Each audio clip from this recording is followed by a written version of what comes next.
So, hello, my dear John and Albina, Albina and John. Hello from Ukraine. Hello to South Africa. How are you? Hear you, and big hello to Kiev from cold South Africa, from our winter South Africa. Thank you so much for your agreement to come into this video, because you are one of my dearest couples. You were like, yeah, I feel like you're my relatives, and I've introduced you to each other in 2002. You got married in 2006. Now you have a history together, but you are unique in all respects, and not only because you carry all this love through the years, but because you are making a huge difference in the world. You together, and I believe it's a lot because of your influence, Albina, you together are saving the rhinos. Well, it's amazing what you're doing. Albina, can you say a few words about it, please? Natali, when I met John 18 years ago, at that time I was 24, and I did not know at all about rhinos. So actually, John already been breeding them for the past 15 years at that time. And when he introduced me to rhinos, of course, I was fascinated. It was a different world to me. And at that time, rhinos used to be for John, as well as other wildlife, mostly as a hobby. He decided to semi-retire. He was 60 years old, and as I said, I was 24. But with years progressing, situation changed in South Africa, and we went on to breeding rhinos, which changed plans for John to retire. So he had to start work harder than ever before. And now John is the largest rhino custodian in the world, where he protects 10% of the world's white rhino population. So that's the achievement that John is credited for, and I'm proud of him for that.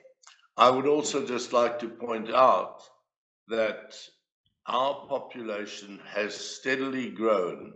We have an increase in population of between 6 and 7% every year, whereas almost every other population in the world is going down. Even in America, where they've tried breeding in zoos, they have not been very successful. And we have been incredibly successful. So I really would hope that we could pave the way for some other projects like our own that are placed in such a way that they can be protected, even though the protection is a very expensive part of our operation. We have had 39 months with no poaching, and obviously that fact helps our increase in population very much, as it's the poaching that is driving the numbers down in the rest of South Africa.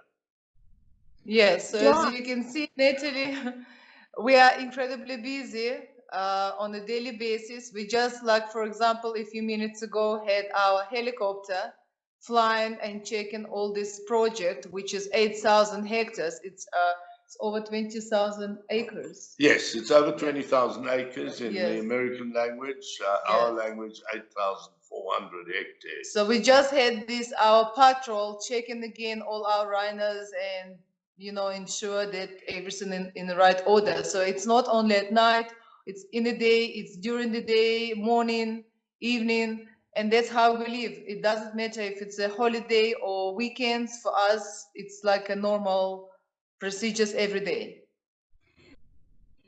I know that it's now, how many rhinos do you have? 1,800 or more?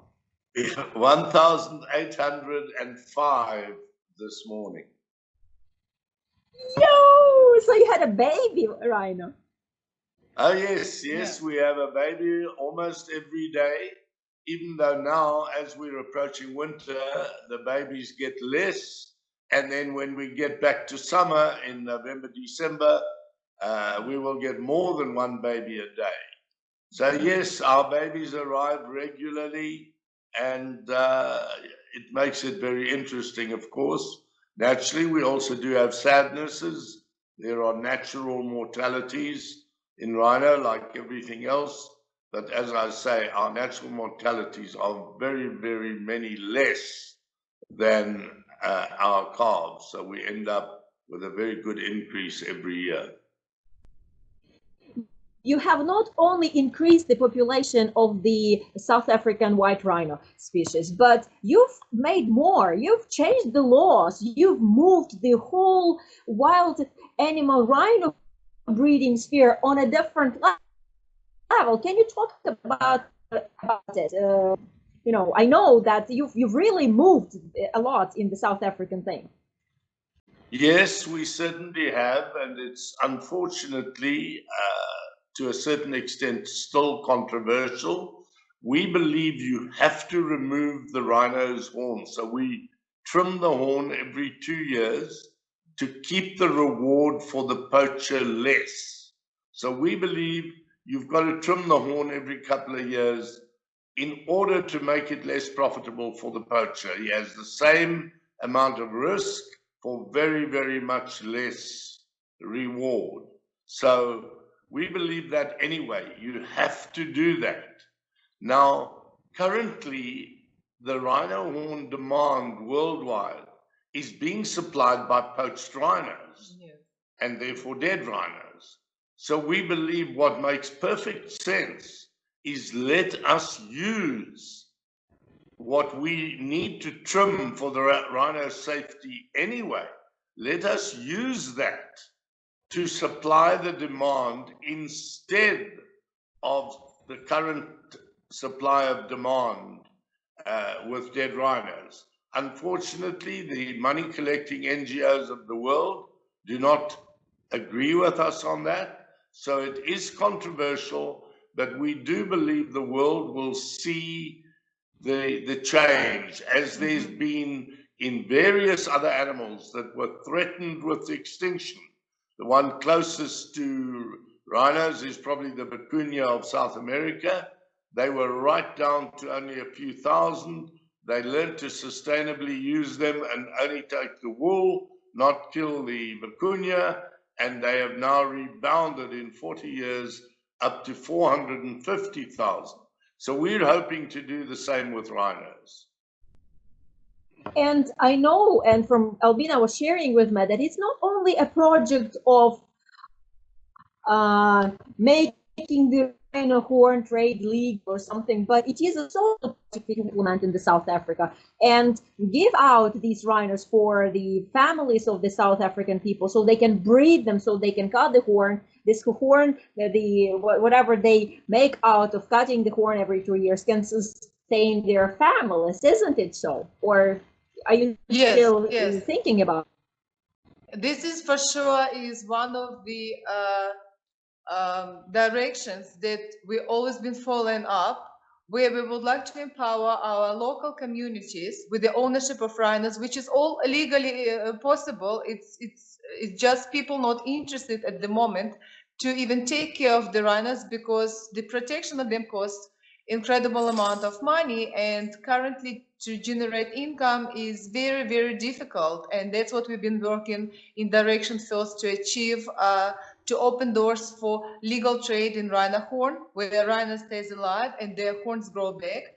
And then when this model starts to work, which is already we're gonna test in a couple of weeks for the first time properly, after 11 years of battle not only with the poachers but with the government, we will be able to pave the road for the future projects for our local communities to become proud custodians of their natural heritage, rhinos, and where they could repeat our model, where they would be able to generate income simply from producing a humane rhino horn where rhino stays alive.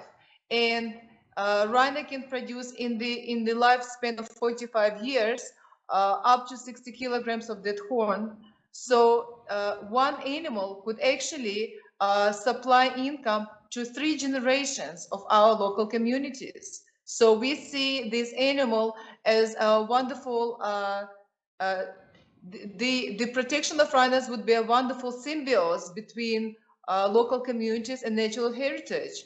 And it's far better than, for example, do cattle farming or something else, because you don't have to kill animal. You just trim the horn like if you would share wool from the sheep or vicuña. Animal stays alive. You do education for future generations why this animal is important. It's a symbol to Africa, and at the same time you can generate income without any conflict to the survival of the species. And this is like a global level. I'm always thinking of you when I need more inspiration. I'm thinking of you and your rhino project. And when I'm down, when I'm sad, I'm thinking, John and Albina. Yeah, Wow. we want you to know that you are our inspiration also, because your joyfulness, your positivity, you're like a big mama to all of us as our guardian, our Cupid, our angel. And it does help, because the way you keep in contact with us on a monthly basis, not even yearly basis, is wonderful. It also reminds us the efforts what you've done, how you well matched us. But at the same time, it's always great to see that you are very stable in your own marriage, that you've grown a great kids yourself, and you're achieving so many successes. Continue matching other couples and keeping with us in contact as well as your old couples. So it's a great, your energy is inspiration to us as well. Thank you, Natali. Thank you. Natalie, I would also like to add a word there to your future clients, that they really need not worry about an age difference. We're all adults. We're adults. The age difference, I do not believe, has been any negative at all in our marriage. So I do not believe that. In fact, from the older person's point of view, it's probably an advantage that he or she, if they're older, can be kept younger by the younger partner. So in our instance, I don't believe the age gap has been any negative whatsoever. Yes, I must say the same. John actually 10 years older than my father, but I never can compare my father to my husband.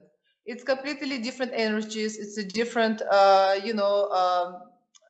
always said I look at my husband, at John, just as a John. Again, I came to conclusion when thinking about men or women, it's no longer about young or old. It's about first start from you adult, and then if you are healthy adult or unhealthy adult. That's how I see energy of people. It's no longer about number of their age. So if the person is healthy, doesn't matter what age is. Some people, what we call young, can be incredibly unhealthy. Then you just can make your own conclusions. So of course, and we wish to all your couples great success with their matchmakings and their choices, and to remember that when they choose a partner or their future spouse, it should not be like coming to your agency like a candy shop. We are all humans, so it's not like looking for some doll, choosing a doll or robotic person. It's about that we are all humans, so we all have our normal qualities of characters, which does nothing to do with the nationality, by the way. I think we are all cosmopolitan now, so the influence of cultures is no longer a barrier. It actually unites us much easier. But I believe that men who choose future wife from Ukraine should not look like choose by the looks. They still have to go and choose by the personality. So that's why it's important for them to come to Ukraine and physically meet those ladies, talk to them, decide before being led by their hormonal excitement. Can you share your recipe of success with Albina? Being 36 years older, you're cool. You have the energy, you have your power. That's clear. But can you say what actually makes it work together between both of you? Why it's working? What's your secret? Natalie, I think the secret is the gap does not matter. The people matter. I honestly believe that in our relationship, the age difference has just been nothing. It's been nothing. I'm very lucky that I'm healthy. And obviously, that is a huge point. But other than that, the gap is a nothing. It's just, in fact, from my point of view, it's probably an advantage that Albina is younger and prettier than anybody would be if they were my age. It's probably an advantage, but it doesn't in our life. It has not mattered. We are just two people, and the age gap has been just a nothing. You don't need to worry about it. Don't even think about it, because it shouldn't be there. Yes, you could say that I'm going to die when she's still a young woman. Well, that's fine. Obviously, then she can go and matchmake with Natali. But, that's just natural, it's just natural. But the age gap has not mattered in our life together. Okay, from my side, of course, I make sure that John stays young and healthy for a very long time. That's my also care about my husband. I believe it's women's responsibility, not just to let men be whatever he wants to eat and drink, but sometimes to just help. But as Natali, John said, it's not about age gap, it's about personality. So we are all humans. It's just a very natural human interactions. There is actually no secrets. I only would say be yourself. If you play somebody else, it's a cheating, because then finally you have to take off that mask and you have to be yourself anyway. So start immediately being yourself, who you are, and each person knows their limits or their criteria, what they appreciate most in future partner and what they wouldn't want it. Let's say somebody doesn't like smokers, for example. So then you don't go and you don't match yourself with the smoker, you match yourself with non-smoker. Somebody are both like party animals, they like drinking, dancing and smoke. So then they click with each other. So there's a many choices. No one forces anyone for anything, and don't fall for somebody who is immediately not your type. That would be silly. Yeah. That's why we have to be responsible for our own choices. We cannot rely this responsibility on you, on matchmaker. That is completely would be bizarre. Thank you. But I know that your story is a combination of John's very deep and your also. You're coming from family with 4 children. John is coming from family of how many? 3 children. 3 children. 3. I've been watching you. We're friends. And I see that if John wasn't so caring about family, I know he's bringing your family like on a numerous amount of times for different reunions, for different holidays. Your family is always there, Yes. And you are integrating his family. His previous marriages are like not a problem for you, and you've made friends with old people around. So, yes. But this is how you are. People are. Usually it's difficult for people to be this kind of open, this kind of genuine, and this kind of honest with each other, because it's hard. It's a big maturity level that you both have, and I should say who know what their responsibilities and their wishes and how to do this. And also John's generosity, your kindness, your patience with each other, all this is coming into the recipe, isn't it, John? No doubt about that. Obviously, we are not trying to say that, we've never had differences of opinion or differences. You have ups and downs in marriages. And certainly you will get that. But as Albina says, it's good to choose the basics. If you don't like, either male or female doesn't like a huge, big, fat person, then don't go and start it. Don't try and make it work. So pick the basics and then go from there. But from my experience, I would just like to encourage people to ignore the age gap. It's not relevant. But all the other things are relevant. As Albina says, I wouldn't like to be married to a smoker because Yes. I've never smoked. Yes. And I wouldn't like to be married to a big fat mama who weighs 250 pounds. So I'm not going to go and start with one. So yes, you can sort out the basics first. Thereafter, you take a chance on personalities. But before you get married, you can work it out. Is it going to work or isn't it going to work?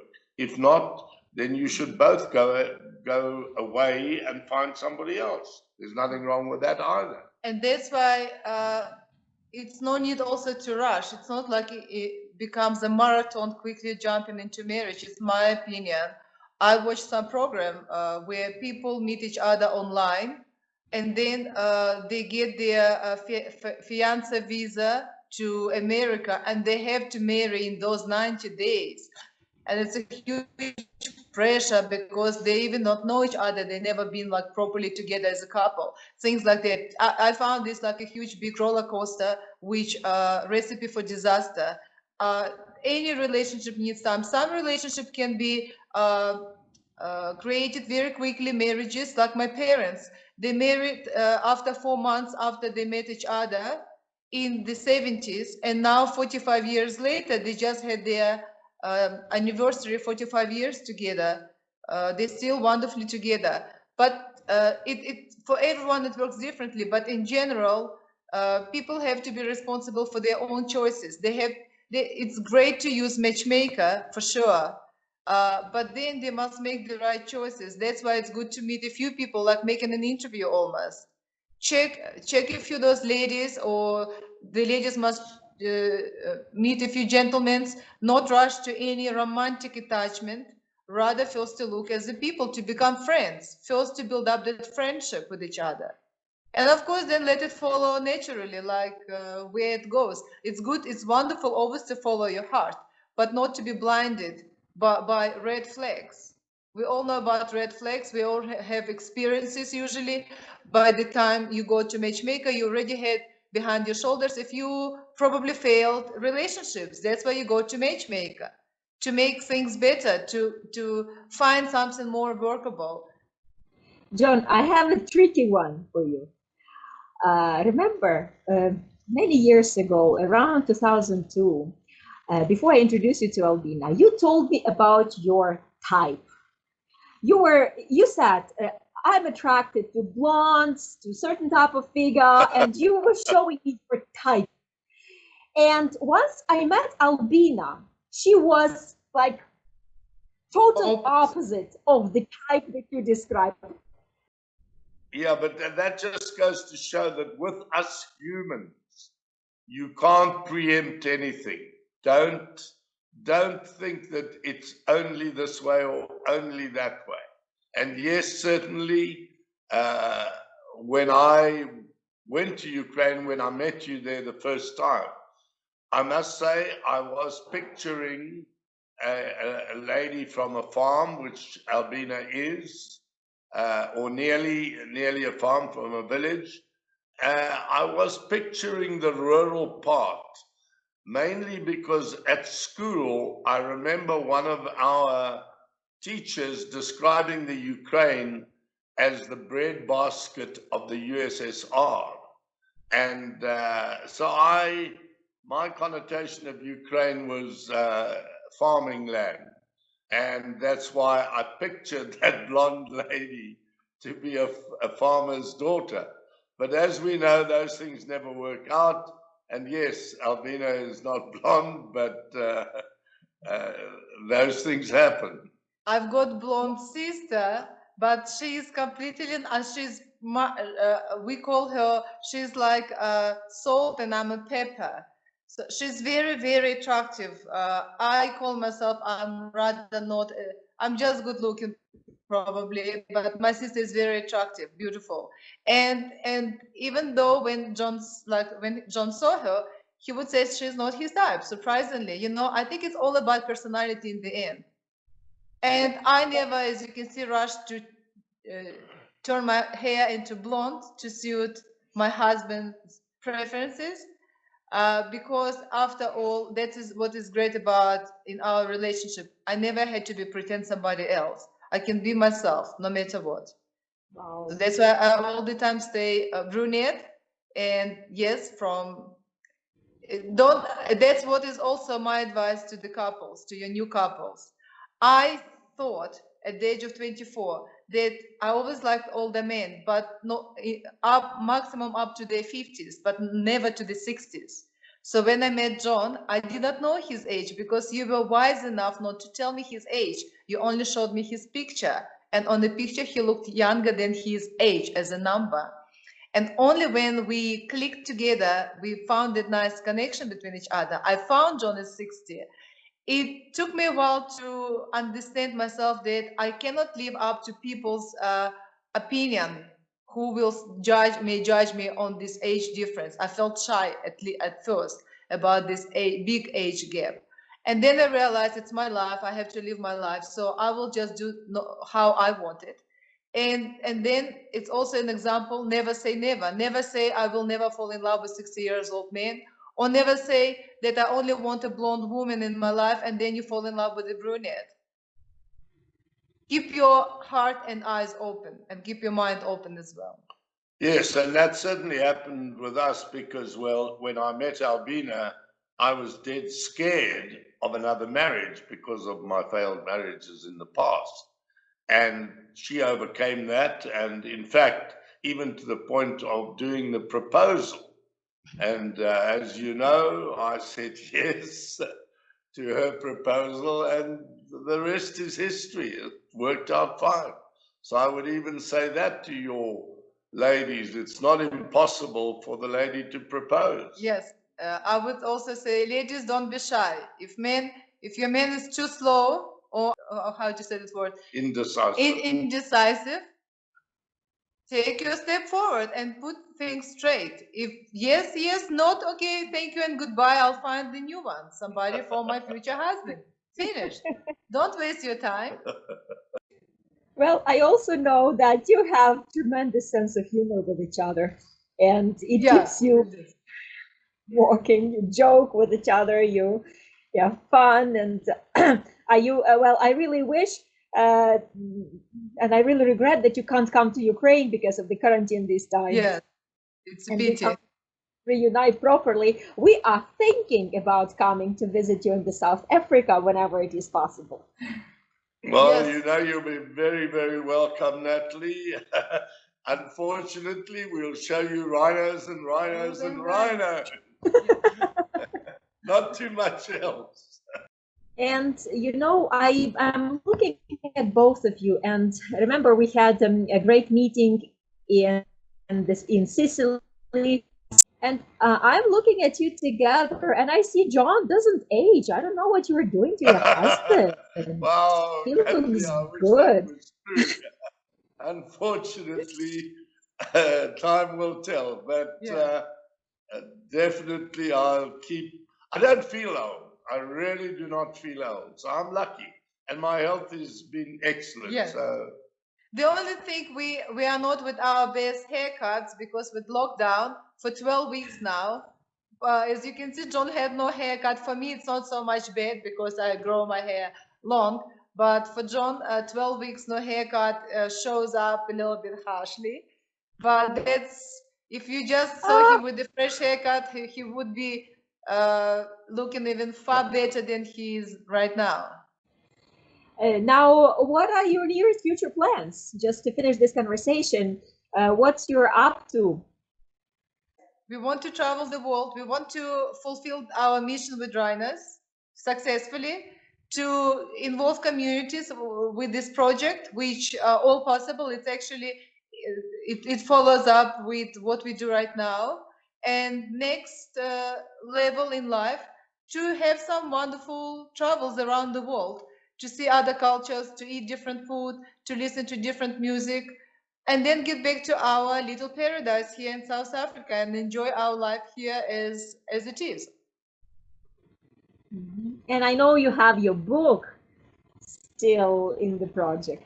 Yes, the book that I'm writing about us together and what I learned about South Africa, about wildlife specifically, it's all in the project, and I hope that one day in the near future the book would be become reality. It's only a project, so I have first to fulfill it before I can talk further about it.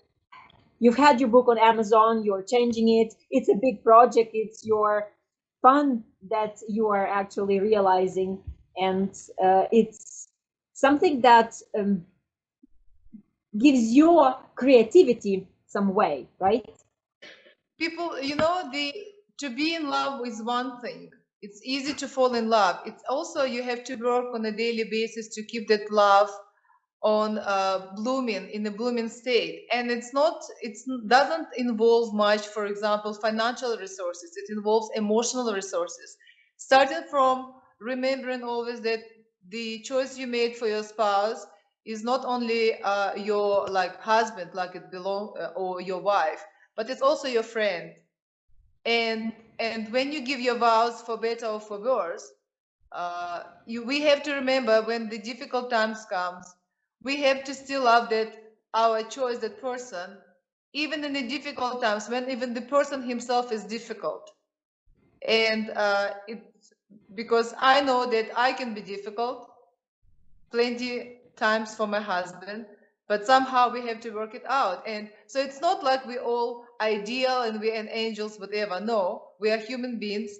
But when you work out those emotional, you all the time put some emotional pluses in your on a daily life, into your marriage, into your connection. The inspiration then comes. Then you want to maybe to write a song, or you want to write a poem or book, or maybe you want to create a painting that you never done before, or you start to knit and you start to produce some beautiful items.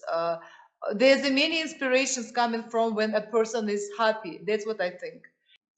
So then inspirations come, and it can be also some people start to have wonderful cooking classes and they learn to cook nicely. I'm a not good cook at all, but I found my inspiration in writing my story. John is happy with it because you have all million of positives and all your virtues and all your great qualities that John is crazy about, right? Are you jealous, John? When Albina is traveling to Ukraine, how do you handle this? No, I'm never jealous. No. I'm never jealous, and I never wanted her to be a kuka anyway. No, I think it's again, Natali, nothing to do with nationality or whatever. There's a many interracial and international marriages in the world, and people do have families in different parts of the world. So it's not always possible for a couple to travel together to the same destination. So it's like any other couple. You can compromise, you can make a plan, but if let's say if John was incredibly jealous, he would be an insecure person. But then I would not choose an insecure man for my future partner. I don't like insecure people, but it's my personal preferences. So it again goes back to the basics. When you choose your partner, you have to see all those red flags you don't like, and then make your choice accordingly. And then you're not gonna be surprised. Then you can live your life without all the time looking over your shoulder. You always have to be confident in yourself, and people Yeah. must make their own choices, and we have to be responsible for our own choices. And I know that you talk about everything. You discuss things with each other and you Of discuss it course, honestly and like adult people, that's how you have to be. You have to be able to speak to each other. It's not supposed to yeah. be I don't know. That's how the humans communicate. You have to talk things through. Or you have to learn to talk things through. If it wasn't in your family model where you grew up from, you still can learn to be as an independent person. You are not supposed to be like unchangeable human being. We all we can all evolve. Yeah. And I know about your growth as a couple, things you've done personally to grow, to mature yourself, to learn. You don't stop learning, you don't stop reading, you don't stop taking classes on all aspects, and that helps also, you know. Yes, but it's also, Natalie, just in reality, just live your life as joyful as you can. And when you enjoy life, you will always find something that pleasing you, like wonderful books to read and less watching news, more connection with the nature, listen the better music, incorporate sometimes maybe prayer into your marriage. That is also nice for those people who not atheists. Who atheists, they can have some other type of forms of feeling better about life. So there's a many ways of looking to be as a joyful person, but then it's applicable to everyone, be it couples or just single people. And I think actually for single people this is most important, to learn to be happy with themselves before they go into the marriages or into the relationships. You don't have to rely on somebody else to make you happy. Right. That is the biggest mistake and illusion. So that's all our advices for today. Yeah, everything is absolutely possible. Yes, and it was an interview with John and Albina, who've been married for many years now. How many years, Albina? 14 years married and 18 years since we met. Yes, and their recipe of success is talking to each other, honesty with each other, supporting each other, being generous to each other, and understanding that you should respect and compromise and agree and talk through whatever ups and downs you have, because everybody has ups and downs. But regardless of that, in all those trips that I've been 3 times to the South Africa now. All this time I've seen that you really love each other dearly. The way you talk about each other, even the way you fuss about each other, you do it loving in a loving way. And that's the clue. That's the clue. Thank you very much for your interview. Thank you, my dear rhino breeders, rhino savers. Thank you. Bye bye, Natali. Have a good day.